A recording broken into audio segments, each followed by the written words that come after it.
Hello বন্ধুরা, তোমাদের সামনে একটা নতুন রেসিপি নিয়ে চলে এসেছি। দেখো, রেসিপিটার নাম হলো chicken tandoori. Soft soft chicken tandoori কী করে বানালাম তাই তোমাদের দেখাচ্ছি। এই দেখো, চিকেনটাকে ভালো করে ধুয়ে নিয়েছি, তারপর ছুরি দিয়ে চিড়ে চিড়ে নিচ্ছি, কেননা মশলাগুলো যাতে ভালো করে ঢোকে। আর প্রত্যেকটা চিড়ে নিয়েছি। এখানে 500 গ্রাম চিকেন আছে।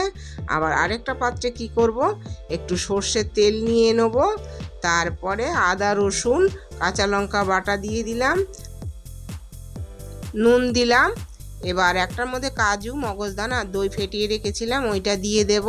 তারপরে দেব হলুদ, তারপরে হলুদ দেওয়ার পর দেব কাশ্মীরি লঙ্কার গুঁড়ো, তারপরে জিরে গুঁড়ো, তারপরে ধনে গুঁড়ো দিয়ে একটু লেবুর রস দেব। লেবুর রস দিয়ে তারপরে দেব কসুরি মেথিটা দিয়ে ভালো করে ফেটিয়ে নেব মশলাটাকে। ফেটিয়ে নিয়ে এবার একটা একটা চিকেনে ভেতরে যাতে মশলা ভালো করে ঢোকে, ওই দেখো কিভাবে করছি, যাতে ভালো করে ঢোকে ওইভাবে মেখে খানিকটা চাপা দিয়ে রাখবো। বেশিক্ষণ না, আমি চাপা দিয়ে রাখিনি, তোমরা পারলে 1 ঘন্টা রাখবে, আমি ওই 20-25 মিনিট রেখেছিলাম। এবার আরেকটা প্যানে আমি কি করলাম, বাটার দিয়ে দিলাম। বাটার দিয়ে ভালো করে বাটারটাকে চারিদিকে ছড়িয়ে দিলাম। এবার চিকেনগুলো একে একে সাইজ মতো দিয়ে দেব।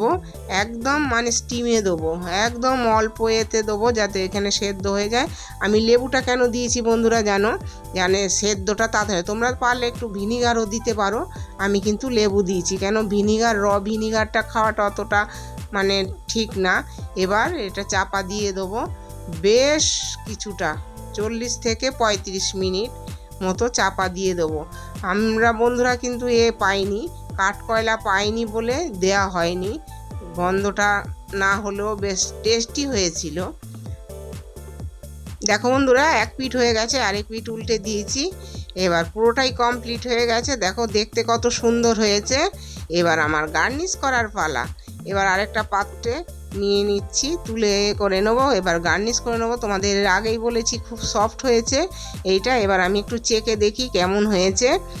আর দেখো, লেবু, স্যালাড এর মধ্যে সবই আছে। ধনেপাতার চাটনি আমি ঘরেই বানিয়েছিলাম। দেখো ভাঙছি, একদম পুরো সফট হয়েছে। এবার দেখি একটু খেয়ে, দারুণ হয়েছে বন্ধুরা। এই রেসিপিটা যদি ভালো লেগে থাকে তোমাদের, তাহলে একটা লাইক, সাবস্ক্রাইব এবং শেয়ার করে দেবে।